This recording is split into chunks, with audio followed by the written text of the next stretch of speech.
पारंपरिक पद्धतीने त्यांना ओवाळून त्यांचं पद्मगंधा प्रतिष्ठानातर्फे स्वागत करण्यात येत आहे. आजच्या आपल्या कार्यक्रमाचे मुख्य सत्कार मूर्ती सुप्रसिद्ध सिने नाट्य कलावंत, साहित्यिक असे सर्वांना सुपरिचित असलेले माननीय दिलीपजी प्रभावळकर यांचं आगमन झालेलं आहे. समोरच्या रांगेत आपण थोड्या वेळ स्थानापन्न व्हावं. त्याचबरोबर नागपूर नगरीचे महापौर संदीपजी जोशी आलेले आहेत. पहिली रांग मान्यवरांकरता आहे, ती मोकळी ठेवावी. इकडची डावीकडची. कवी कुलगुरू कालिदास संस्कृत विद्यापीठाचे संस्थापक आणि माजी कुलगुरू डॉक्टर पंकज चांदे, आपणही पहिल्या रांगेत स्थानापन्न व्हावं. डॉक्टर देवपुजारी, सतीश देवपुजारी आणि सौभाग्यवती देवपुजारी यांनीही समोर स्थानापन्न व्हावं. ज्यांच्या आईच्या स्मृतिप्रित्यर्थ हा पुरस्कार दिला जातो ते डॉक्टर सतीश देवपुजारी आणि सौभाग्यवती देवपुजारी यांनीही समोरच्या रांगेत विराजमान व्हावं अशी मी विनंती करते. पद्मगंधा प्रतिष्ठान नागपुरातील एक लोकप्रिय मान्यवर अशी साहित्यिक आणि सांस्कृतिक संस्था. नुकतीच 25 वर्ष पद्मगंधा प्रतिष्ठाननी पार केलेली आहे. तशी अजून तरुणच आहे. अर्थात काम करणाऱ्या जरी वयाने मोठ्या असल्या तरी तरुणाईचा उत्साह सगळ्या पदाधिकारी आणि सदस्यांच्या अंगी आहे. जीवन गौरव पुरस्कार नलिनी बाळकृष्ण देवपुजारी यांच्या स्मृतिप्रित्यर्थ हा पुरस्कार दिला जातो. आतापर्यंत नागपुरातील, विदर्भातील, महाराष्ट्रातील आणि भारत देशातील अनेक मान्यवरांना हा पुरस्कार देऊन सन्मानित करण्यात आला आहे. अर्थात पद्मगंधाच त्या पुरस्कार घेणाऱ्यांनी सन्मानित झाली आहे असं आम्हाला वाटतं. डॉक्टर देवपुजारी, आपण समोर यावं. पहिल्या रांगेत आपली वाट बघतोय. यावर्षीचा हा जीवन गौरव पुरस्कार, आपण पहिल्या रांगेत बसा. तिकडे बसा.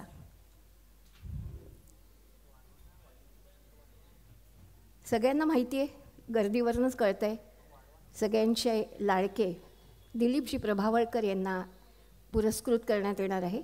मी सर्व मान्यवरांना विनंती करते की पद्मगंधाच्या अध्यक्षा शुभांगीताई भडबडे आणि उपाध्यक्षा विजयाती ब्राह्मणकर या मान्यवरांना घेऊन दीपप्रज्वलना करता येतील आणि त्यानंतर नलिनी त्यांच्या फोटोसमोर पुष्प अर्पण करून आपलं स्थान ग्रहण करतील.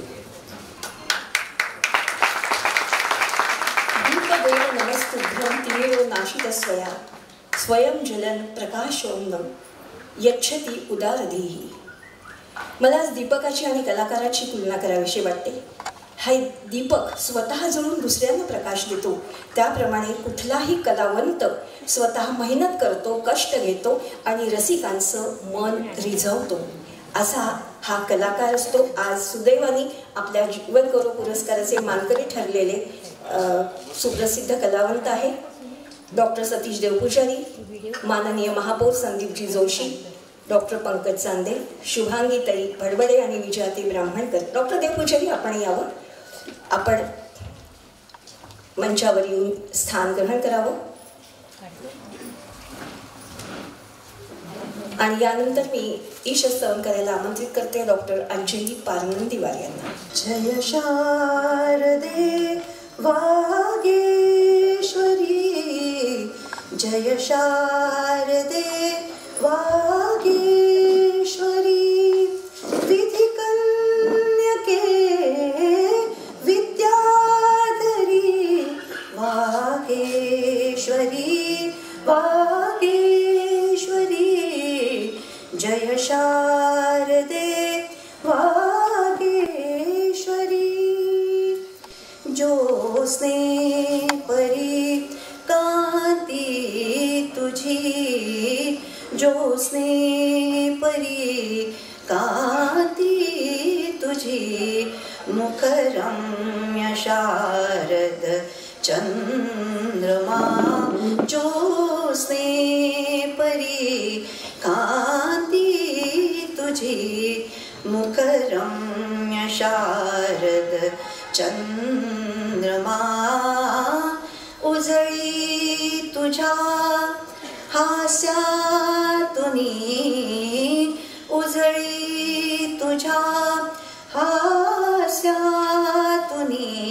चारी युगांची पौर्णिमा, तुझिया कृपेचे चांदणे, तुझिया कृपेचे चांदणे, नितवर्षू दे आमच्या शिरी, नितवर्षू दे आमच्या शिरी, वागेश्वरी जय शारदे वागेश्वरी. वीणेवरी फिरता तुझी, वीणेवरी फिरता तुझी, चतुरा कलामय अंगुली, चतुरा कलामय अंगुली, संगीत जन्माये नवे, संगीत जन्माये नवे, जडता मतीची भंगुनी, उन्मेष कल्पतरुवरी, उन्मेष कल्पतरुवरी, बहरून आल्या मंजिरी, बहरून आल्या मंजिरी, वागेश्वरी जय शारदे वागेश्वरी. विधिकन्यके हे विद्याधरी, वागेश्वरी वागेश्वरी जय शारदे वागेश्वरी.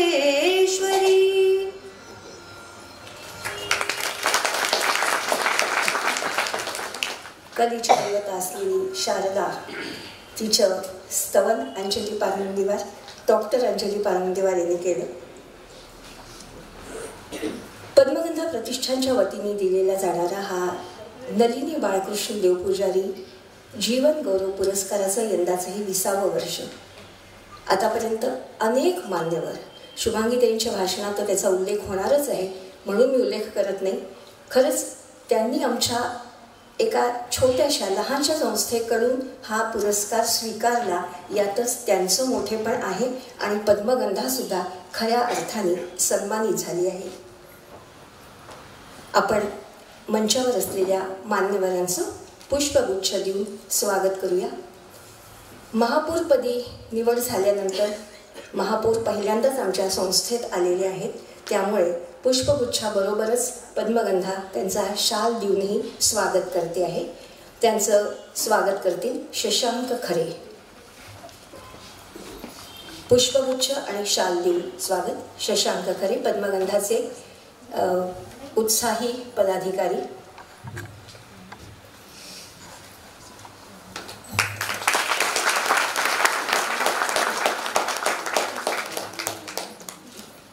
ज्यांच्या आईच्या स्मृतिप्रित्यर्थ हा पुरस्कार दिला जातो ते सुप्रसिद्ध बालरोगतज्ञ डॉक्टर सतीश देवपुजारी यांचं पुष्पगुच्छ देऊन स्वागत शुभांगीताई बडवणे करतील.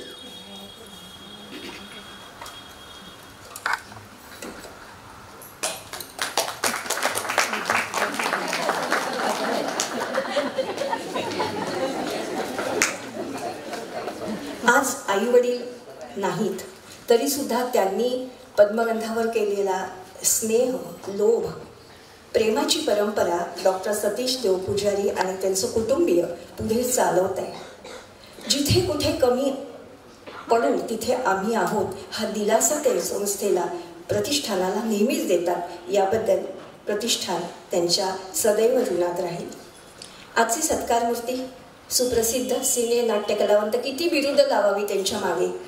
नाटकात काम करणारे, सिनेमात काम करणारे, दिग्दर्शन करणारे, लिखाण करणारे, सगळं ओघाने मुलाखतीत सगळे येणारच आहे. त्यांचं स्वागत पद्मगंधाच्या उपाध्यक्षा विजया ब्राह्मणकर करतील पुष्पगुच्छ देऊन.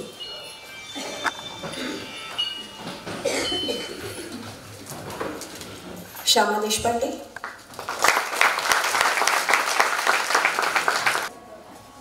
आपल्या नागपूर नगरीचे युवा तडफदार महापौर.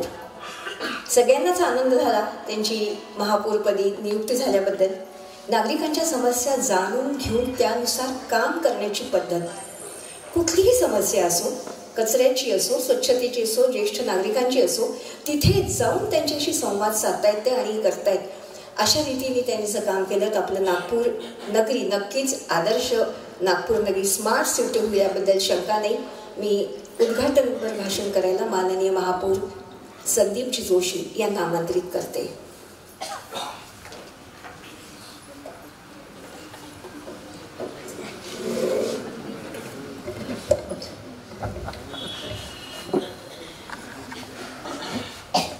आजच्या कार्यक्रमाचे सन्माननीय अध्यक्ष डॉक्टर पंकजी चांदे,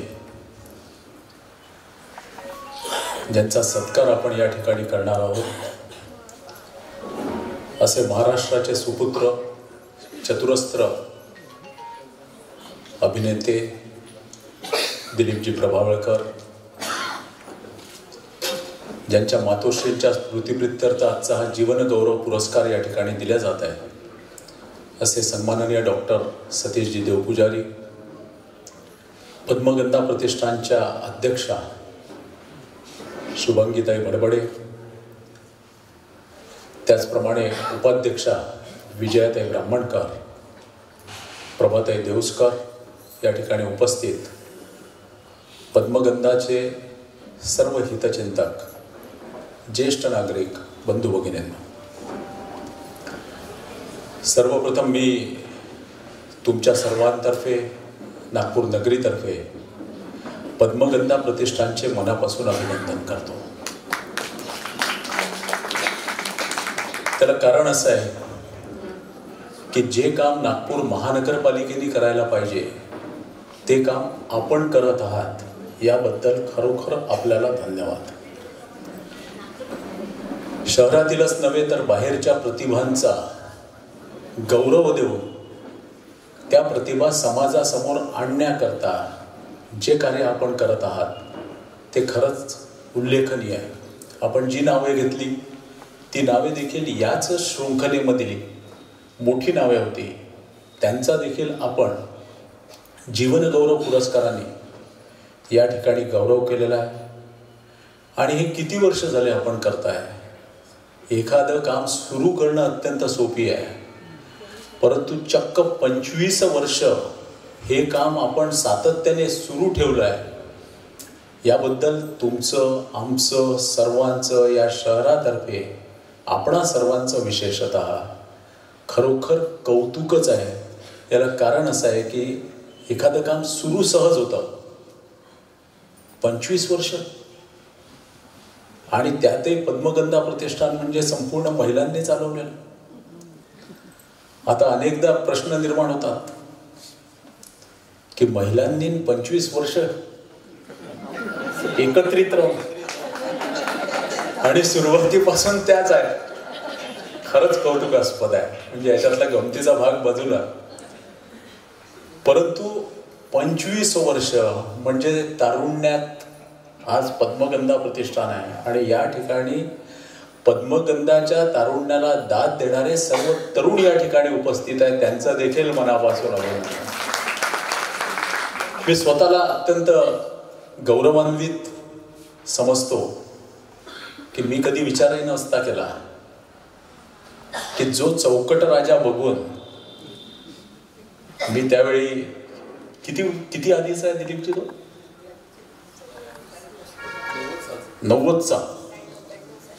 90-92चा चौकट राजा, हे मी 20-22 वर्षाचा होतो.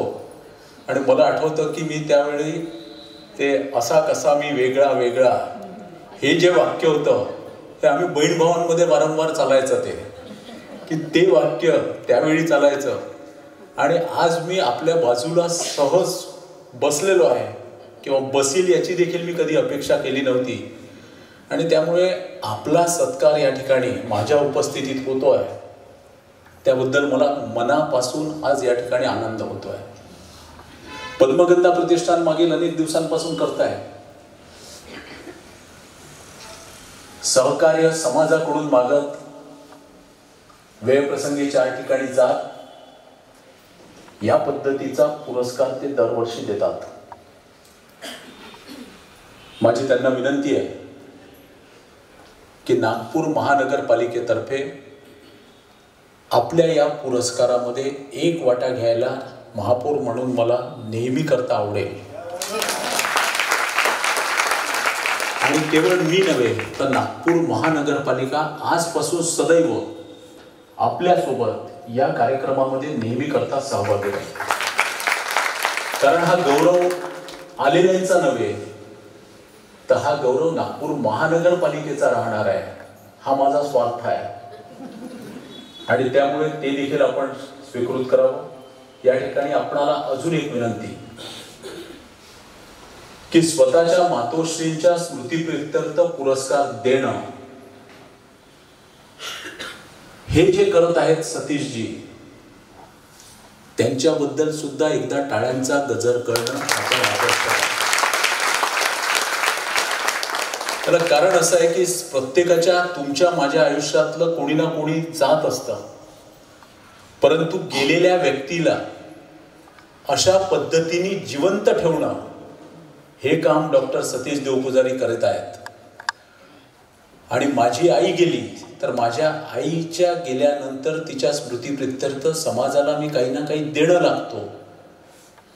तर ते या कृतीतून डॉक्टर देवपुजारींनी दाखवलं. त्याबद्दल त्यांचं देखील मनापासून अभिनंदन करतो. आजच्या या जीवनगौरव पुरस्काराचं उद्घाटन झालं असं या ठिकाणी घोषित करतो. मला आपण बोलावलं त्याबद्दल मनापासून आपला आभार व्यक्त करतो आणि माझ्या शब्दांना विराम देतो. धन्यवाद. गेले 4 दशकांपेक्षा जास्त मराठी हिंदी चित्रपट रंगभूमी विविध माध्यमातून उत्कृष्ट अभिनय करून रसिकांना ज्यांनी रिझवलं, रंगभूमीवर अभिनेता म्हणून मोलाचं योगदान दिल्याबद्दल 2010 मध्ये संगीत नाटक अकादमीतर्फे पुरस्कार देऊन गौरवलं गेलं. 1992 मध्ये चौकट राजा यातील मतिमंद मुलाच्या भूमिकेबद्दल महाराष्ट्र शासनाचा उत्कृष्ट अभिनेता म्हणून पुरस्कार प्राप्त. 2006 मध्ये लगे रहो मुन्नाभाई या चित्रपटातील महात्मा गांधींच्या भूमिकेबद्दल उत्कृष्ट सहाय्यक अभिनेता हा राष्ट्रीय चित्रपट पुरस्कार प्रदान. त्याच वर्षी बालगंधर्व पुरस्कार प्राप्त. बोक्या सातबांडे या स्वतः लिहिलेल्या पुस्तकाला साहित्य अकादमी पुरस्कार प्राप्त.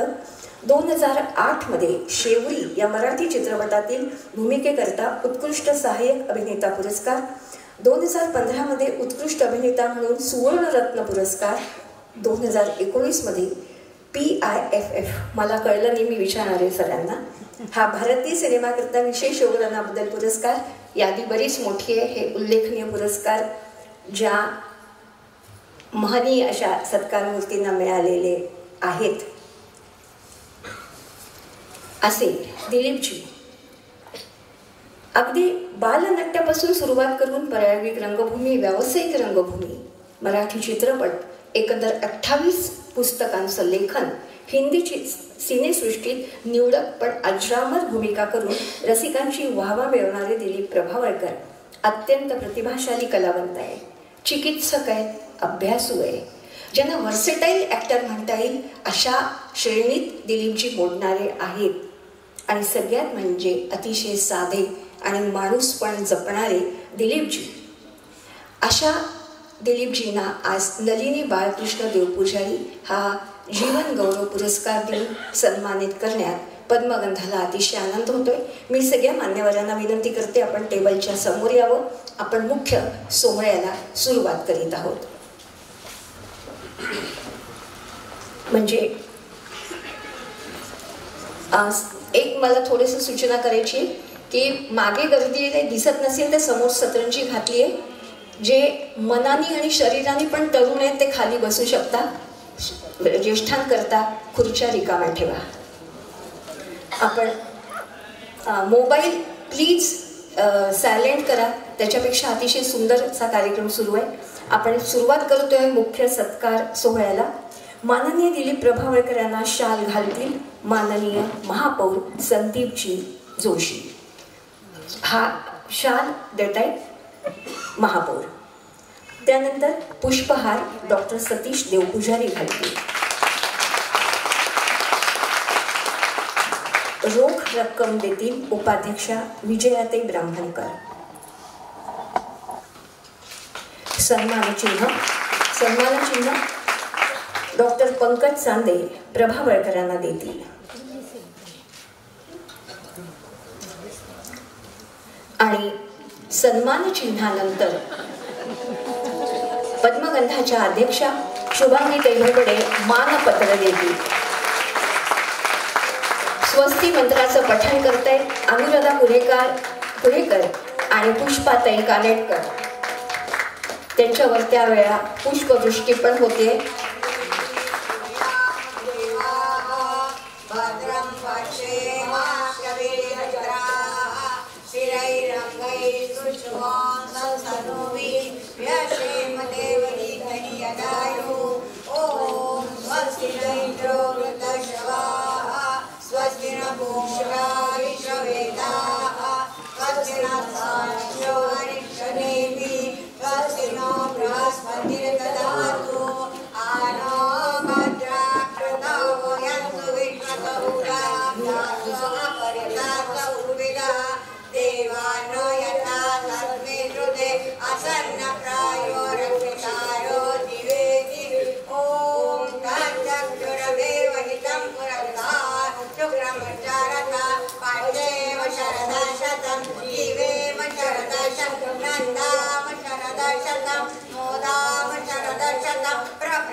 स्वस्ती मंत्राचं पठण पुष्पाताई कानेटकर आणि अनुराधा कुरेकर यांनी केलंय.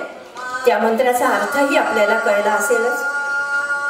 आपलं पुढचं आयुष्य अतिशय सुख समृद्धी आणि संपन्न जाऊन आपल्या कला क्षेत्रात आपल्याला भरगच्च यश मिळो अशीच ही त्यांच्या मंत्रातून हे आहे. त्यांना जे मानपत्र दिलंय पुष्पाताई कानेटकर या नागपुरातील सुप्रसिद्ध पौरोहित्य करणारे आहेत, ज्यांनी अनेक स्त्रियांना पौरोहित्य शिकवलेलं आहे. हरकत नाही. माननीय महापौर आपली रजा घेत आहेत पुढच्या कामानिमित्त. तर आपण आला सर, त्याबद्दल धन्यवाद. पुढेही आपल्याकडनं असंच सहकार्याची अपेक्षा आहे. अनुराधा कुरेकर आणि पुष्पाताई कानेटकर यांनी स्वस्ती मंत्राचं पठण केलं.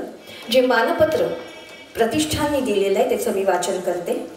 आपल्या सहज सुंदर अभिनयाने आणि मिश्किल शैलीने आबालवृद्धांना मनसोक्त हसवणारे मराठी हिंदी चित्रपट अभिनेते आणि प्रतिभावान नाट्यकलावंत, सृजनशील लेखक, फिल्मफेअर अवॉर्ड, 40 वर्षांच्या अखंड सेवेबद्दल संगीत नाटक अकादमी पुरस्कार आणि लगे रहो मुन्नाभाई या चित्रपटातल्या महात्मा गांधींच्या भूमिकेसाठी राष्ट्रीय पुरस्काराने सन्मानित, 40 वर्षाच्या प्रदीर्घ आणि गौरवास्पद कारकिर्दीत गंभीर, मवाळ, आक्रमक, सभ्य, नायक, खलनायक अशा बहुरंगी आणि बहुढंगी भूमिका करणारे, शांत, सोज्वळ, समंजस व्यक्तिमत्वाचे धनी, स्वप्नरंजनातून सत्याकडे जाणारे, प्रत्येक भूमिकेचा अभ्यास करणारे, प्रतिभावंत, स्तंभ लेखन करणारे माननीय दिलीप प्रभावळकर यांना प्रतिष्ठानाच्या वतीने नलिनी बाळकृष्ण देवपुजारी स्मृती जीवन गौरव पुरस्कार अत्यंत विनम्र भावे सन्मानपूर्वक प्रदान करीत आहोत. अध्यक्ष, पद्मगंधा प्रतिष्ठान नागपूर, शुभांगी भडबडे. हा मानपत्राचा प्रस्ताव. पुन्हा एकदा भ्रमणध्वनी अबोल करा. रजत, खाली माईकचं सुरू आहे. जे काही जिना चढू शकत नाही, काही ज्येष्ठ, नाही इथे नाही, खालच्या ह्याच्यावर पण आपण ऐकण्याची सोय केलेली आहे, ती सुरू केली. रजत आहे इथे खालची? ऐकू दादा, खालच्या हॉलमध्ये मॉनिटर येत आहे ना, ऐकू येत आहे ना? धन्यवाद. इतके उत्सुकतेने सगळे तुम्ही बघता आहात आणि वाट बघतायत. मला पण कधी त्यांच्याकडनं छान छान किस्से ऐकायला मिळतील असं झालेलं आहे. फोनवर आम्ही फक्त खूप बोललो होतो, प्रत्यक्ष आज पहिल्यांदा भेटतो आहे. वास्तविक माझ्या मुलाच्या सिनेमामध्ये त्यांनी काम केलं होतं, पण शूटिंगच्या तेव्हा आम्ही नव्हतो. आम्ही आलो तेव्हा त्यांचं शूटिंग काही कारणाने पुढे ढकलल्या गेलं होतं. तर नमस्कार दिलीपजी. नमस्कार. नागपूरकरांच्या वतीने, रसिकांच्या वतीने तुमचं स्वागत. आणि मी जरा सुरुवातीला प्रांजळपणे कबूल करतो, परवापर्यंत मी जरा टेन्शनमध्ये होतो की भडबडे मॅडमना किंवा ह्यांना फोन करून सांगावं की मला बरंच थ्रोट इन्फेक्शन झालं होतं आणि मी अक्षरशः आडवा होतो. पण मग डॉक्टरनी बराच अँटीबायोटिक्सचा मारा केला आणि मी सुखरूपपणे इकडे येऊ शकलो. मला सस्पेन्स होता की मी येऊ शकेन की नाही, आणि तर मी याला म्हटलं. नागपूरकरांची जबरदस्त विलपॉवर होती, कारण आता जसं मगाशी संगीता म्हणाली, आम्ही 1915 पासून, सरांना आठवत असेल, त्यांच्या मागावर आहोत. सर तुम्ही या, सर तुम्ही आठवत असेल 15 साली पद्मगंधाचं साहित्य संमेलन होतं, तेव्हाही आपण त्यांना आमंत्रित केलं होतं. त्यानंतर आम्ही महिला समाज रामनगरतर्फे सुद्धा केलं होतं. मागच्या वर्षी साहित्य संमेलना केलं होतं, पण अतिशय व्यस्त त्यांचे कार्यक्रम असल्यामुळे त्यांना जमलं नाही. आणि जेव्हा यावर्षी ते म्हणाले की मी येतो, मनापासून आनंद झाला. खूप दिवसांची इच्छा होती की दिलीप प्रभावळकर या व्यक्तिमत्वाबरोबर गप्पा माराव्या, त्यांच्याकडनं सगळं जाणून घ्यावं, आणि तो आज सुयोग आलेला आहे. दिलीपजी, आपल्याकडे अशी म्हण आहे की मुलाचे पाय पाळण्यात दिसतात, अशी म्हणजे मराठीत अशी म्हण आहे. तुमचे पाय कधीपासून रंगभूमीच्या पाळण्यात दिसायला लागले? तसं सांगायचं तर खरं म्हणजे मी अपघाताने असं म्हणता येणार नाही, किंवा मला एक थोडंसं जे की म्हणजे लहानपणापासून ही सुरुवात झाली की लहान मुलांच्या नाटकापासून मोठेपणी सुरुवात झाली? नाही, लहानपणापासून अनेक गोष्टींची आवड होती. एक टिपिकल कुठल्याही शहरामधला मुलगा मध्यम वर्गातला जो असतो तसा मला, मी एका हाऊसिंग कॉलनीत लहानाचा मोठा झालो.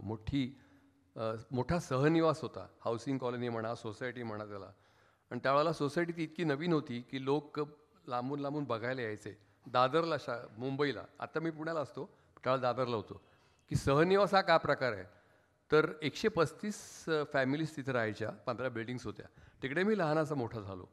तर तिकडे माझ्या एक सुदैवानी अनेक गोष्टींची मला एक्सपोजर म्हणता येईल तसं मिळालं. म्हणजे टिपिकल लहान मला खेळाची आवड होती, संगीताची आवड होती, चित्र काढायची आवड होती.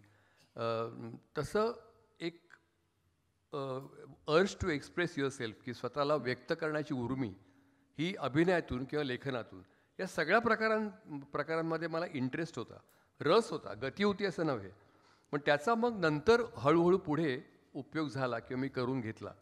म्हणजे तुमचं शिक्षण, नोकरी अगदी वेगळं क्षेत्र. हो. तुम्हाला तेव्हा कधी वाटलं का की आपण या क्षेत्रात येऊ? अजिबात नाही. कोणी आणलं तुम्हाला या क्षेत्रात? नाही, तसं काही मला वाटलं नाही, कारण माझं एक सगळ्याप्रमाणे मी सायन्सचा विद्यार्थी. मगाशी यांनी सांगितलं त्याप्रमाणे मी रुईया कॉलेजला BSc झालो, त्याच्यानंतर MSc टाटा रिसर्च सेंटरला झालो. मला MScला बायोफिजिक्सला फर्स्ट क्लास मिळाला होता. आणि नंतर मग मी भाभा ॲटॉमिक रिसर्च सेंटरला रेडिएशन टेक्नॉलॉजी डिप्लोमा केला. त्यावेळेला माझी तीव्र इच्छा म्हणा, ॲम्बिशन म्हणा, महत्त्वाकांक्षा, काय जे गोल होतं ते Tata institute of fundamental research TIFR जे कुलाब्याला आहे तिकडे संशोधन करायचं जेनेटिक्स आणि मॉलिक्युलर बायोलॉजीमध्ये. ते मला भयंकर आवडायचं, पॅशन होती त्या सब्जेक्टची. पण तिकडे डॉक्टर ओबेद सिद्दीकी म्हणून होते, ते मला प्रोफेसर होते आम्हाला बायोफिजिक्सला. तर ते त्यांचे मला फार आवडायचं की त्यांच्याकडे रिसर्च करावा, डॉक्टरेट पोस्ट डॉक्टरेट स्टडीज कराव्यात. आणि ती वास्तू मला आवडली होती. वास्तूच्या प्रेमात पडून मला करिअर घडवायचं होतं, कारण तिन्ही बाजूला समुद्र होता आणि कुलाब्याला ती वास्तू TIFRची होती. पण तिकडे मगाशी त्यांनी सांगितलं त्याप्रमाणे तिकडे तिथल्या क्लार्कने अगदी मख्ख चेहऱ्याने सांगितलं की आमच्याकडे सध्या वेकन्सी नाही आहे, तुम्ही जाहिरातीची वाट बघा म्हणून. आणि मी वाट बघितली, मला वाटतं त्याला या करतील, काही या वगैरे केलं नाही, वाट बघा म्हणाले. आणि मग मी फ्रस्ट्रेट झालो आणि मग एका फार्मास्युटिकल कंपनीमध्ये मी नोकरी केली. आणि तोपर्यंत ही माझी हॉबी होती, हा छंद होता. ते सगळ्या बाजूनी मला त्याच्यामध्ये एक वाव मिळत गेला आणि ते वाढत गेलं सगळं. आणि मग खूप मच लेटर म्हणजे हसवापसवी नाटक, खूपच वर्षानंतर हसवापसवी नाटक मी स्वतः लिहिलं. ते तर आपण पुढे येणारच आहे त्या हसवापसीवर. तेव्हा मी फुल टाईम ॲक्टर झालो. हां, मला एक विचारायचं होतं की तुम्हाला या क्षेत्रात आणायला कोणती व्यक्ती कारणीभूत ठरली? एकच व्यक्ती असं नाही, तो एक ग्रॅज्युअल होत गेलं. पहिली गोष्ट म्हणजे मी अर्ज टू एक्सप्रेस जे म्हटलं ते म्हणजे स्वतःला व्यक्त करण्याची उर्मी, ते आम्हाला फुल स्कोप. तर आमच्या कॉलनीमध्ये गणेशोत्सव व्हायचा, तिकडे मी नाटकामध्ये करायचो कामं. तर तिथे आमच्याकडे दंडवते राहायचे, म्हणजे जे नंतर भारताचे अर्थमंत्री आणि रेल्वे मिनिस्टर झाले ते मधु दंडवते. आणि त्यांच्या मिसेस प्रमिला दंडवते, हे आमची कौतुकाने नाटकं वगैरे बघायच्या. तर त्यांचा भाऊ सख्खा वृंदावन दंडवते जो होता तो प्रायोगिक संस्था होती, खूप दबदबा आणि खूप नाव असलेली प्रायोगिक संस्था त्यावेळेला. विजय मेहता, माधव वाटवे, अरविंद देशपांडे, विजय तेंडुलकर वगैरे, रंगायन नावाची. त्या रंगायनमध्ये तो होता लेखक म्हणून, वृंदावन दंडवते. तर त्याने माझी धडपड बघितली होती स्टेजवरची. तर तो मला घेऊन गेला तिकडे रंगायनमध्ये. तो म्हणाला की तुला ते स्टेट कॉम्पिटिशनला नाटक करतायत, लोभ नसावा ही विनंती, तेंडुलकरांचं ट्रान्सलेटेड. तर त्यात एका उंच माणसाची गरज आहे, म्हणजे फिजिकल पिक्युलरिटी, उंच माणूस असते ते वर्णन होतं त्याच्यामध्ये. तर स्टेट कॉम्पिटिशन नाटक बसवत आहेत. आधी ते जे काम जो करणार होता त्याला आत्ताच त्याने काढून टाकले, तो अप टू स्टँडर्ड नाही आहे म्हणून. तुला ते घेतील, पण बघ जर तुझं काम नाही त्यांना आवडलं तर ते काढतील तुला. एवढं एनकरेजिंग त्यांनी मला सांगून तिथे घेऊन गेला. तर मला शेवटपर्यंत सस्पेन्स होता की मी आहे की नाही या नाटकात म्हणून. तर त्या प्रायोगिक संस्थेत मी पहिलं नाटक केलं रंगायनमध्ये, आणि त्याच्यानंतर मग बालनाट्यामध्ये गेलो. तिथे मी आज तो पहिला अनुभव मी येत होते की आज जे नाटक गाजते अलबत्या गलबत्या, जे सध्या वैभव मांगलेची भूमिका करतात चेटकिणीची, ती आपण करत होता तेव्हा. आता इतकी जुनी ती भूमिका, वास्तविक मला एक सहज प्रश्न येतोय मनात की पुरुषाला स्त्रीची भूमिका द्यावी म्हणजे तसं अप्रूप, चेटकीण असो किंवा कोणी असो, तर हे कोणा म्हणजे रत्नाकर मतकरींच्या मनात होतं किंवा कोणाच्या काय? नाही, मतकरींच्याच मनात होतं खरं म्हणजे. आता ना तितकं त्यावेळेला, आता खूपच पुरुष बायकांचं रोज करतात तुम्ही बघत असालच, त्यावेळेला इतकं हे नव्हतं, अप्रूप होतं. आणि हे मतकरींच्या डोक्यात का आलं, मी नेहमी म्हणतो की मी दिग्दर्शकाचा नट आहे. मी पुढे आता आपला विषय निघाला की मी सांगेन की मी प्रकाशकाचा आणि संपादकांचा लेखक आहे असंही म्हणेन, तो भाग वेगळा. त्यामुळे पुष्कळ वेळेला मला माझ्याबद्दल आत्मविश्वास आहे त्याच्यापेक्षा दिग्दर्शकाचा माझ्यावर जास्ती विश्वास होता. मी अनेक वेळेला मला असं कोडं अनेकदा पडलेलं आहे की दिग्दर्शकाने मी त्या रोलमध्ये कसा काय दिसलो. आता मी माझ्या चेहऱ्यात कुठलंही चिटकीचं चिन्ह आहे नसावं असं मला वाटतं. अजिबात नाही, एक चेहराच इनोसन्स. हो, पण त्याने मला सांगितलं की ते कुठल्याही अनेक आमच्या त्यावेळेला टीममध्ये असलेल्या नट्यांना, हौशी नट्यांना त्यावेळेला ते काम करायचं होतं चिटकीचं. मतकरीचं नवीन नाटक होतं अलबत्या गलबत्या, स्वतः लेखक दिग्दर्शक पण तेच. तर त्यांनी मला का रोल दिला असावा, तर त्यांना वाटलं की मी म्हटलं मी कसं काय करीन, नाही तूच करशील म्हणून. तर ते नाटकाचे प्रयोग सुरू झाले. त्यावेळेला तो रोल खूप गाजला. अनेक लोकांनी मतकरीने विचारलं की एवढी उंच बाई तुम्हाला कुठे मिळाली. म्हणजे पुरुष हा रोल करतोय पुष्कळांना माहीत नव्हतं. पुष्कळांनी माझ्या पेपरात आलेल्या रिव्ह्यूजप्रमाणे मॅकबेथमधल्या विचेसशी कम्पेअर केलं ब्रिटिश रंगभूमीवरची. इतकी ती चिटकी त्यावेळेला नवीन होतं सगळं ते. आणि मी कम्प्लीट आवाज बदलला होता. मगाशी जे चांदे सरांनी सांगितलं ते अंगिक वाचिक आहार्य सात्विक सगळ्याचं ते मिश्रण होतं. म्हणजे total body use of body. तुमचा मेकअप खूप होत त्याच्या मेकअप बद्दल सांगा ना, आम्हाला आवडेल. चेटकिडीचा मेकअप. मेकअपच सांगू का आधी अंगिक सांगू? नाही चालेल, काहीच आहे. आपल्याला त्या चेटकिडीविषयीच ऐकायला हां, चेटकीविषयी तेच सांगतोय मी. तर अंगिक म्हणजे टोटल बॉडी वापरायचा प्रयत्न केला मी, संपूर्ण शरीर वापरायचा प्रयत्न केला. वाचिक अभिनय म्हणजे मी कम्प्लीट म्हणजे चिमणरावसाठी मी हा वरच्या पट्टीतला आवाज नंतर वापरला होता. अरे मोर्या हा त्यावेळेला वापरला होता. माझा आवाज पार गेला तर तो आवाज मी वापरला होता. पण इथे असा कर्कश आवाज होता चेटकिणीचा. त्या आवाजात मी संपूर्ण हे बोलायचो. आहार्य म्हणजे तुम्हाला तुम्ही ज्या ह्याचा वापर करता, चेटकिणीचं नाक लांब होतं, भुवया लावलेल्या होत्या, त्याला केस होते असे काळे. अजिबात नाही, आईवडिलांनी पण ओळखलं नसते की हा दिलीप आहे म्हणून. इतकं कम्प्लिटली ट्रान्सफॉर्मेशन होतं चेटकीचं. आणि त्या सगळ्याचा उपयोग मी करून घेतला. म्हणजे ते माझं साध्य नव्हतं, ते साधन होतं. म्हणजे त्या सगळ्या बाह्य याचा उपयोग मी ते कॅरेक्टर करण्यासाठी कसं करतोय हे मला ते प्रूव्ह करायचं होतं. आणि मी सुरुवातीला त्या चेटकीचा आवाजाची ट्रिक करायचो. म्हणजे जनरली मैफलीला मैफल सुरू व्हायच्या आधी गायक आवाज लावून बघतात. तशी सोय नटाला नसायची. मग मी त्या ट्रिक थोडीशी स्वतःच एक शोधून काढली होती गंमत. त्याच्यामध्ये अलबत्या गलबत्या या नाटकाचा नायक, त्याचं नाव अलबत्या गलबत्या, तो प्रवास करता करता जंगलातून जातो. सगळ्या जंगलाचा सेट होता. आणि तो आता रात्र झाली झोपूया म्हणून तो झोपतो खाली. आणि त्यावेळेला स्टेजवरचे लाईट्स कमी व्हायचे, जवळजवळ अंधार व्हायचा. आणि मी त्या विंगमधनं झाडाच्या कटआउटमध्ये डोकं काढायचो. तो अवतार भयंकर होता. नाक असं, डोळ्याखाली काळी वर्तुळं, पांढरे केस. मला खरं ते तुम्हाला दाखवायला आवडत असतं पण नाहीच आता. आणि सगळा असा स्कर्ट परकरकम स्कर्ट असा होता आणि ब्लाऊज आणि शाल. आणि मी असा माझ्यावर निळा स्पॉट यायचा. मी एंट्री घेतली की प्रत्येक प्रयोगाला एक दोन पोरं ते रडायची. आई भीती वाटते, ती कोण आली, आई कोण, ती अशी बघायची मुलं. आणि मी आलो की त्या झोपलेल्या अलबत्या गलबत्याच्या पायाला अडखळायचो मी. आणि अडखळलो की मी एक सणसणीत किंकाळी मारायचो. ती किंकाळीचे 2 उद्देश होते. पहिली गोष्ट म्हणजे त्या नाटकाच्या टेम्पोमध्ये, नाटकाच्या मूडमध्ये मुलांना खेचणं.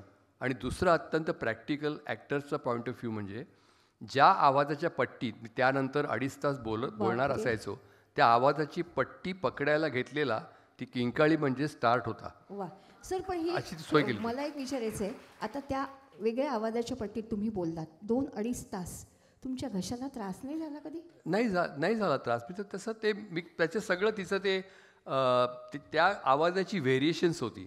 मी तिचं लाडीक बोलणं असो, तिचे कपट कारस्थानं असो, चिडणं असो, आक्रस्थळेपणा करणं असो, हे काही सगळं जे काही करत होतो मी त्या व्हॉइसची व्हेरिएशन्स होती. आणि मी म्हटलं त्याप्रमाणे अंगिक अभिनय म्हणजे कम्प्लीट बॉडी मी असं वाकून तो रोल करायचो. बोटं सगळा चेहरा, डोळे सगळं. वय काय होतं तुमचं त्यावेळेचं वय? अलबत्या गलबत्याचं माझं पहिली भूमिका अलबत्यामध्ये काय 30 वगैरे असेल, लक्षात नाही. बापरे. म्हणजे तेव्हा हा सगळा तुम्ही शारीरिक जो पूर्ण त्याच्यामध्ये चेंज तुम्ही केला. सर, तुमचा पहिला तसा गाजलेला सिनेमा एक डाव भूताचा, त्याचा अनुभव ऐकायचा आहे. पण त्याचबरोबर आम्हाला एक किस्सा ऐकायचा आहे. राजकमलतर्फे एक सिनेमा बनवला जाणार होता आहे ना, तर तोही आम्हाला किस्सा आवडेल नक्कीच ऐकायला. एक डाव भूताच्या जोडून नाही तो सांगितला तरी चालेल. ते थोडंसं सांगू विस्ताराने? हो. ते काय झालं, मी चौकट राजा वगैरे मग याचा उल्लेख झाला तुमच्या भाषणातून, यांच्या भाषणामध्ये. ते मी खूप नंतर केलं. 1990-92 साली चौकट राजा आला. त्याच्या बरंच आधी टेलिव्हिजनवर गजरा नावाचा कार्यक्रम असायचा. त्याच्यामध्ये एक व्हरायटी एंटरटेनमेंट कार्यक्रम असायचा. त्यात मी काही प्रहसन स्वतः लिहून करायचो. तर ते हे मतिमंदत्व, मानसिक अपंगत्व हे माझ्या खूप असा जवळचा याचा विषय होता तेव्हापासून. तर मी स्वतः एक नाटिका छोटी लिहिली होती, मुन्नीचा वाढदिवस म्हणून. आणि त्या मुन्नीच्या वाढदिवसामध्ये एका मतिमंद म्हणजे वयाने वाढलेल्या 16-17 वर्षाची मुलगी मतिमंद आहे, तिचा बाप हाऊसिंग कॉलनीमध्ये तिचा वाढदिवस साजरा करतो, असा तो विषय होता. आणि कॉलनीतली सगळी लहान लहान मुलं येतात, हीच त्याच्यामध्ये अशी मोठी दिसते. आणि हे मी ती केली होती. आणि विनायक चास्कर दिग्दर्शक निर्माते होते. आणि ती झाल्यानंतर ती त्यावेळेला खूप गाजली. मुन्नीचा वाढदिवस ही नाटिका, त्यात मी त्या बापाचा रोल केला होता. मग ती शेवटी हसते, फुगे बिगे लावलेले बघून ती टाळ्या वाजवते आणि मी घाम पुसत खाली बसतो. बाप मी धन्य झालो असं ते शेवटी होतं. त्याच्यात छोटी होती. आणि मग दुसऱ्या दिवशी चास्करांचा मला फोन आला, ती खूप आवडली बरं, ती फार सगळ्यांना आवडली. ते इंदूरचे होते, तिथे इंदुरी पद्धतीने मराठी बोलायचे. कोणाकोणाचे फोन आले ओळख तर म्हटलं कोणाचे. तो म्हणा अरे फोन खूप आले, तुला व्ही शांतारामांनी बोलवले. म्हणून व्ही शांताराम मला बोलवले. म्हणजे मी त्याला रॅलीजमध्ये केमिस्ट म्हणून काम करत होतो. मी तिथे TIFRचं मला कोणी घेतलं नाही रिसर्चला, म्हणून मी फार्मास्युटिकल कंपनी जॉईन केली होती. तिथे 12-13 वर्ष नोकरी केली अंधेरीला. तर तिथे मी नोकरी करतो. तुला बोलवले का शांताराम बोलवले? हो म्हणे, तू जा लवकर जा म्हणे. मग मी गेलो. माझ्या बाबांची त्यांच्या कंपनीची गाडी होती, ती स्वतः घेऊन चालवतो. राजकमलला परेलला गेलो. तर तिथे हे बसले होते व्ही शांताराम. त्यांनी मला बोलवलं आणि बाहेर किरण शांताराम फेऱ्या घालत होते. किरण शांताराम म्हणाले अण्णा तुमच्यावर फार खुश आहेत, तुम्ही काल काय केलं TVवर? म्हटलं काय केलं मी TVवर? असं असं ते सांगतात. तर आतमध्ये अनंत माने आणि हे कदम वगैरे बसलेले होते सगळे. तर माझ्या देखत व्ही शांतारामांनी त्यांना माझ्या ह्याची स्टोरी सांगितली की असं असं झालं, यांनी या मुलाने म्हणे असं स्वतः लिहिलं होतं असं मला कळलं. आणि आमच्या अख्ख्या सिनेमात आम्ही जे दाखवू शकणार नाही ते यांनी 15 मिनिटात दाखवलं म्हणे, मुलीची व्यथा. असं व्ही शांताराम सांगितलं. मी ऐकत राहिलो त्यांच्याकडे. आणि राहायचे पिंजराचे म्युझिक डायरेक्टर राम कदम ना, पिंजराचे म्युझिक डायरेक्टर राम कदम होते, अनंत माने होते, हे दोघे बसले. त्या दोघांना व्ही शांतारामांनी माझ्यासमोर माझी स्टोरी सांगितली म्हणजे त्या नाटिकेची. मग हे झालं कौतुक. मी पण संकोचाने खालमानी धन्यवाद म्हटलं. पुढचं ऐकून मी कान टावकारले. ते मला म्हणाले मी एक सिनेमा करतोय राजकमलचा बॅनरचा, त्यात तुम्ही मुख्य भूमिका कराल का? मी त्याच्याकडे बघत राहिलो. मुख्य भूमिका कराल का? हो, पण मला 40 दिवस द्या म्हणे. ते कसे? मी नोकरी करत होतो, मी म्हटलं त्याप्रमाणे महिन्याला 10 दिवस, म्हणजे 1 ते 10 1 ते 10 1 ते 10 असं, किंवा 11 ते 20 11 असे 4 महिने. तर मी हुरळून जाण्याच्या ऐवजी मला डोक्यात चक्र सुरू, मला अशी रजा कोण देणार? आणि एका सिनेमासाठी मी इतकी चांगली नोकरी हे करू? म्हटलं मी सांगतो. काय सांगता तुम्ही? म्हटलं जरा तुम्हाला उद्यापर्यंत कळवू का? बरं कळवा म्हणाले. मग मी बाहेर आलो. किरण शांताराम म्हणाले अण्णांनी सिनेमा घेतला तर घ्या हा तुम्ही. जितेंद्र माहिती आहे ना, गीत गाय पत्थरोनेपासून हिरो झाला आहे. तुम्ही गीत गाय पत्थरोने अण्णांनीच त्याला हे केलं, ब्रेक दिला म्हणे जितेंद्रला. तर मी विचार करत, मला प्रॅक्टिकल विचार केला. मी म्हटलं मी असं कसं रजा देणार? मग मी नम्रपणे त्याला कळवलं की मला नाही शक्य म्हणून. बापरे. आणि कसं एका मराठी सिनेमासाठी एवढी चांगली नोकरी घालून मी जाऊ त्याच्या आणि काय करायचं? तर तो एक किस्सा आहे खरा. तोच किस्सा आहे. पण मला तेवढं ते जाऊ दे. म्हणजे न मिळालं दुःख नाही, न मिळाल्याचं दुःख नाही ते. पण व्ही शांतारामांसारख्या चित्रमहर्षींनी आपल्या एका क्रिएटिव्ह एफर्टचं कौतुक करणं हे मला त्यावेळेला खूप कॉन्फिडन्स देणारं वाटलं होतं. पण मग नंतर सलग 35 दिवस जी सुट्टी मिळाली आहे ती मला वाटतं एक डॉब होता. हां, मग ते तर मला 40 दिवसातच हे मला मिळणार नव्हती. तर मग एक डब भूताचा मला सिनेमाची ऑफर आली. ती वॉल्ट डिस्नेचा एक खूप गाजलेला सिनेमा होता हॉलिवूडचा, ब्लॅक बियर्ड्स घोस्ट म्हणून. आणि त्यावेळेला खूप गाजलेला नट पीटर युस्टिनो नावाचा, त्याने तो रोल केला होता, जो आमच्या सिनेमात अशोक सराफनी केला. तुम्हाला कोणी बघितलं असेल, मास्तुरे हाक मारतो ना मला, तो मावळा, तो त्यामुळेच तो प्रसिद्ध झाला. हो, तर ते दमा मिराजदारांनी त्याचं रूपांतर केलं, दमा मिराजदारांनी. आणि ती मला ऑफर आली. ते मला भयंकर मोह झाला. म्हटलं हा सिनेमा करायला हवा. तर तो निर्माता दिग्दर्शक रवी नामाडे म्हणून होता. तर तो म्हणाला की फार बरं होईल, मेन रोल आहे तुमचा शिक्षकाचा, आणि त्याच्यामध्ये त्यावेळची सुपरस्टार जिच्याशिवाय कुठलाही सिनेमा हे होत नसे, रंजना. मग तिला खूप नंतर दुर्दैवाने ॲक्सिडेंट झाला आणि मग तिचे रोल सगळे वाटले गेले बाकीच्या नटांमध्ये. ती कम्प्लीट अशी म्हणजे कमरेखाली गेलीच, म्हणजे ॲक्सिडेंट झाला होता. तर ती नायिका, मी नायक, आणि अशोक सराफ त्याच्यामध्ये काम करणार असे ते मला हा मोह झाला. म्हटलं हे त्या कंटेंटसाठी, स्टोरीसाठी, आणि जो वाव मिळाला आहे ह्यासाठी ती घ्यायला हवा. काय करायचं आता? तर असे ते सगळे वाढत चालले होते ॲक्टिव्हिटीज माझ्या, सांगतो काय. नंतर मग म्हणजे सुट्टी मिळाली तो सिनेमा केला. हां, तर मग मी गेलो प्रोडक्शन कंट्रोलकडे. ते पारसी होते. तर मी थोडं धूर्तपणा केला. पारसी मी सुरुवात अशी केली, त्यांना सांगितलं की सर असं असं हॉलिवूडची मोठी फिल्म आपल्याला माहीत असेल बॅक बियर्स घोस्ट म्हणून. तर ते ऐकायला लागलं. हां मग तर त्याचं मराठी ॲडॅप्टेशन येते सर. हो अच्छा. त्यात मी मेन रोल. ते उठले ते जवळजवळ उठले ते. तू त्या मराठी ॲडॅप्टेशन वॉल्ट डिस्नीच्या फिल्ममध्ये काम करतेस. आता ते पारसी असल्यामुळे मराठी प्रोडक्शन आणि हॉलिवूडचं प्रोडक्शन याच्यामध्ये काय फरक आहे त्यांना माहीत नव्हतं. म्हणून बरं झालं. तर त्याला ते हो घे ना घे रजा घे ना मग जरूर घे म्हणाले. आणि मग मी 30 दिवस मागितली रजा. त्याने मला 35 दिवस दिली रजा. आणि त्या रजेमध्ये मी तो एक डाव भूताचा सिनेमा केला. आणि तुमचं तेव्हा सुरू सगळं झालं होतं. चिमणराव मालिका झाली होती. हो. पण मग तेव्हा नोकरी, नाटक, सिनेमा, घर हे कसं काय मॅनेज केलं? नोकरी सोडली का मग? नाही नोकरी सोडली फार नंतर. मी करत होतो मॅनेज. आम्हाला शनिवार रविवारी ऑफ असायचा. सोमवार ते शुक्रवार मला आणि ती क्वालिटी कंट्रोल लॅब होती आमची. क्वालिटी कंट्रोल रिसर्च डिपार्टमेंटमध्ये होतो. फार्मास्युटिकल कंपनी सगळी औषधं बनवायचे ती सगळी टेस्ट करायची. त्याच्यामुळे मग तिथे काही कन्सेशन घ्यायचं नाही की बाबा हा उशिरा येणार आहे, लवकर जाणार आहे, कोट आपला काढून ठेवून खुर्चीला टांगून गेला आहे असं नाही. चोख काम करायला लागायचं. आणि तिथे ती नोकरी करत असताना चिमणराव सिरियल, कानेटकरांचं सूर्याची पेल्ले नाटक आणि हा सिनेमा हे मी नोकरीत कुठलंही कन्सेशन न घेता केलं. त्यावेळेला ओढाताण व्हायची. शनिवार रविवारी ऑफ असायचा आम्हाला. त्यावेळेला बहुतेक चिमणरावचं शूटिंग व्हायचं. चिमणरावचं होतं. आणि मला एक विचारायचं की हे सगळं करत असताना म्हणजे घरून तुम्हाला काय पाठिंबा होता की काय? म्हणजे म्हणायचे की नको दगदग होते काय घरून? नाही दगदग वगैरे असं काही घरून काय तसं काही नव्हतं. एक तर लग्न झालेलं होतं माझं अर्थात त्यावेळेला. आणि जेव्हा लग्न ठरत होतं त्यावेळेला बायकोने मला विचारलं होतं की तुम्ही फुल टाईम ॲक्टर नाही ना होणार? म्हटलं नाही मी काय. आणि खरंच होणार नव्हतं मी. तेव्हा तो केलेला MSc अभिनय कामास आल्यानंतर. आणि फार्मास्युटिकल कंपनीमध्ये नोकरी, MSc अमुक तमुक सगळं. तर त्याच्यामुळे आणि मी होणार नव्हतोच त्यावेळेला. पण नंतर मी जेव्हा खरोखरच फुल टाईम ॲक्टर रायटर हसवा फसवी नंतर इतक्या लेट स्वतः लिहून त्यावेळेला तिचा सल्ला घेऊनच फुल टाईम झालो मी. त्यावेळेला नव्हतं झालं. तर त्याच्यामुळे हे सगळे ॲक्टिव्हिटीज वाढत होते. तर घरचा सपोर्ट होता. बाबांना माझ्या वडिलांना जास्ती कौतुक होतं. ते फार क्रिटिकली बघायचं नाहीत.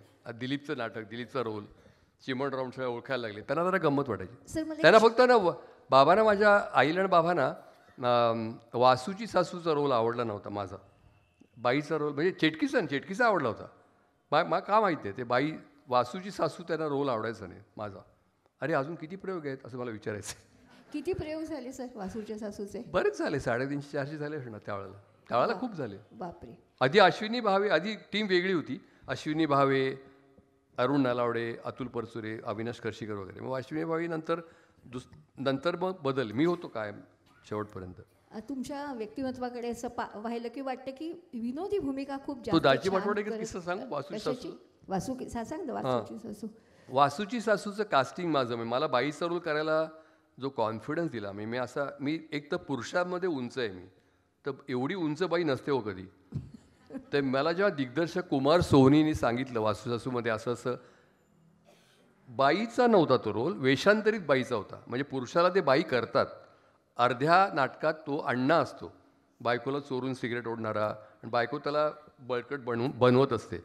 आणि काहीतरी इमर्जन्सीमध्ये त्याला घरचे लोक त्याला बाई बनवतात, सुंदर बाई बनवतात. असं तिकडे इंटरव्ह्यू करायचं. आणि मग मी बाई बनून यायचो. मी भयंकर कॉन्शियस होतो. मी म्हटलं मी बाई काहीतरी हिडीच दिसायला नको. म्हणजे नाही असं काळजी करू नका. मी म्हटलं ना दरवेळेला दिग्दर्शकाला माझ्यापेक्षा जास्ती कॉन्फिडन्स असतो माझ्या दिसण्यामध्ये, कुवतीमध्ये, वॉटेवर एबिलिटीमध्ये सगळ्यात. मग त्या वासूची सासूची रंगीत तालीम चर्नी रोडला साहित्य संघ मंदिर नावाचं थिएटर आहे, तिकडे रंगीत तालीम होती. आणि रंगीत तालीमीला असे विखुरलेले लोक बसलेले होते 5-7. रंगीत तालीम होते. मी भयंकर कॉन्शियस होतो. बरं मला ड्रेस कुठला? नऊवारी साडी हे सगळं तो थाटात साज करून मी आलो. तिकडे त्या कमिटीवर साहित्य संघाच्या दाजी भाटोडेकर होते. तर ते जवळ राहायचे. त्यांच्या संस्कृत नाटकांना काम करायचं. दाजी भाटोडे मोठंच व्यक्तिमत्व होतं. माझी ओळख होती त्यांना नमस्कार करून वगैरे. ते काय चाललंय संघात म्हणून एक चक्कर मारायचे. ते जवळ राहायचे ना तिकडे काय म्हणून ते लांब येऊन बसले. रात्री उशिरा 11:30-12ची वेळ होती. आमची नाटकातली संबंधित 7-8 लोक तिथे समोर आणि दाजी पाटोळेकर मागच्या चेअरवर.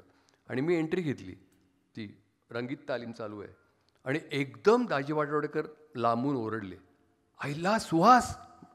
मी भयंकर कॉन्शियस झालो. सुहास मुळगाव. सुहास म्हणजे काय कळलं ना मला. मग नाटक झालं, सुरळीत पार पडलं, प्रयोग संपला आणि मग दाजी आतमध्ये आले आणि मला म्हणाले, अहो म्हटलं दाजी काय झालं, तुम्ही ओरडला काय सुहास म्हणून. अरे तू म्हणे बाईच्या ड्रेसमध्ये सुहासिनी मुळगावकर काय दिसतोस. म्हटलं काय, अरे खरंच म्हणे.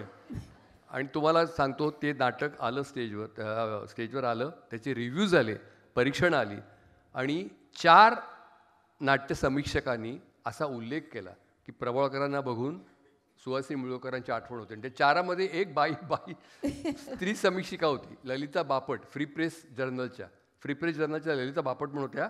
त्यांनी लिहिलं होतं ते. हे बघून मी चकित झालो. म्हणजे लोक ॲक्सेप्ट करतात मला बाईच्या ड्रेसमध्ये सुद्धा. मी चेटकी पण आणि विद्रूबाई पण, हे पण. मग ते झाल्यानंतर मला अनेक लोकांनी विचारलं की तुम्ही सुहासिनीबाईंना ऑब्झर्व केलं होतं का.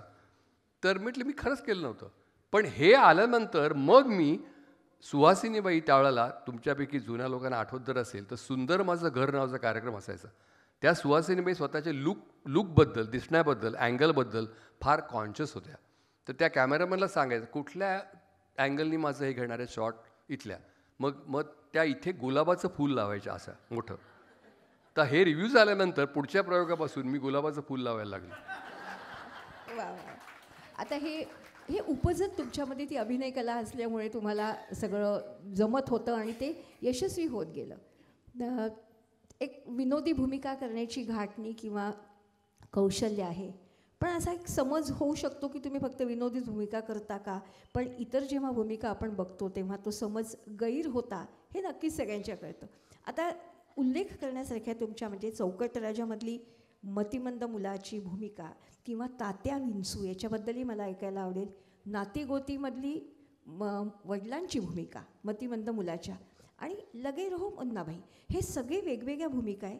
मला एकच प्रश्न विचारायचे, मी पण एक कलाकार आहे अतिशय लहान पातळीवरची.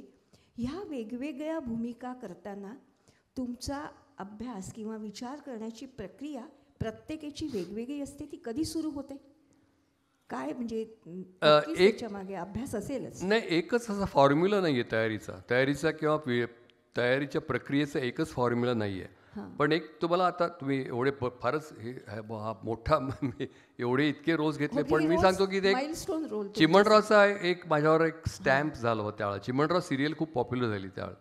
ती पहिलीच मालिका होती, घराघरात पोचलं. हो, घराघरात. मला चिमणरावमुळे चेहरा दिला, एक लोकप्रियता दिली, इमेज दिली, प्रतिमा दिली चिमणरावनी. पण नंतर ते जाचक झालं फार. म्हणजे मला त्यातनं बाहेर पडता येईना. ते सगळे मला भोळसट माणसाचे रोल मिळायला लागले, ते मला नको होते. पण त्यातनं मला बाहेर पडायचं होतं. म्हणजे आता मी ते एकच गिरवत बसलो असतो. मला त्याच्यात तशा टाईपचं हिंदीसुद्धा मिळत होतं. चिमणराव ते लोक बघायचे ना, दुसरी सिरियल्स नव्हती, आम्हाला कॉम्पिटिशनच नव्हती. त्यानं कंपल्सरी सगळे नॉन मराठी लोक पण बघायचे सिरियल. एकच सिरियल, एकच चॅनल, दूरदर्शन, आणि ही ब्लॅक अँड व्हाईट होतं. ते एकच सिरियल होती, दुसरी सिरियल्स नव्हती. आम्हाला कॉम्पिटिशन नव्हती. त्यामुळे मी आणि बाळ कर्वे, गुंड्या भाऊ, हे आम्ही पहिले स्टार्स होतो त्यावेळेला. सर एक फक्त मध्ये डिस्टर्ब करते. चिमणरावाची भूमिका करताना तुम्ही एक विशिष्ट आवाज किंवा एक हे केलं, तर ते असं मनाशी तुम्हीच त्याचा आराखडा बांधला होता का की हा रोल असा करायचा. हो, चिमणरावचं मला ॲक्च्युली विजयाबाई जोगळेकर त्यावेळेला निर्मात्या होत्या. त्यांनी मला विचारलं की चिमणराव तुम्ही कराल का, आमचं चाललंय असं. त्यावेळेला मालिकाच नव्हती. तर माझ्या डोळ्यासमोर मी चिमणराव म्हणून आलो नाही. म्हणजे मला असं वाटलं की R.K. लक्ष्मणच्या कॉमन मॅनसारखा चिमणराव हा दिसायला पण कॉमन हवा. कुठलेही शारीरिक वैशिष्ट्य, म्हणजे खूप गोरा चिमणराव, खूप काळा चिमणराव, खूप जाडा चिमणराव, खूप बारीक चिमणराव. मी बारीक उंच होतं. असं लोक ॲक्सेप्ट करतील का असं मला वाटलं होतं. पण मी हो म्हटलं. तर मी 2 गोष्टी केल्या त्याच्यामध्ये. मी चिमणरावचं तुम्हाला आठवत असेल केलेलं, तर चिमणराव थोडंसं माझी नेहमीची स्टाईल आहे, नेहमीची एक शैली आहे, ती नॅचरलिस्टिक स्टाईल आहे, नैसर्गिक अभिनय शैली ज्याला म्हणता येईल तशी आहे. चिमणराव मी हेतुपूर्वक थोडासा कॅरिकेचरिश केला व्यंगचित्रात. ही 2 कारणासाठी. पहिली गोष्ट म्हणजे विनोदाला ती स्टाईल उपयोगी पडेल असं मला वाटलं. आणि चिवी जोशींनी त्या काळातल्या 1940मधल्या ज्या कथा लिहिलेल्या आहेत त्या समाजामधल्या चालीरीतींमधल्या, रूढींमधल्या, व्यक्तींमधल्या, प्रसंगांमधल्या ज्या विसंगती आहेत त्या विसंगती ह्या स्टाईलच्या ॲक्टिंगमुळे अधिक अंडरलाईन होतील, अधोरेखित होतील असं मला वाटलं. मी मगाशी म्हटलं तर आपण चिमणाचा हाय पिच व्हॉइस होता. का रे मोर्या, प्रगती पुस्तकावरचे तुझे मार्क बघून डोळे पांढरे व्हायची वेळ आली, अभ्यास करतो की काय करतो रे? तर हा मोर्या म्हणतो, आप्पा तुमचंच प्रगती पुस्तक आहे, जुन्या ट्रंकेत मिळालं म्हणून. तर असे ते संवाद. किंवा त्यांना जे डोळे येतात, आय इन्फेक्शनची एक फार गाजलेली कथा आहे. डोळे येतात तो त्यांचे ब्रिटिश साहेब आहेत, मिलिटरी अकाउंट्समध्ये स्वातंत्र्यपूर्व काळात क्लार्क होता चिमणराव, तो ब्रिटिश बॉस होता. तर ते आय इन्फेक्शन झालं, डोळे आल्यानंतर तो चिठ्ठी डिक्टेट करतो.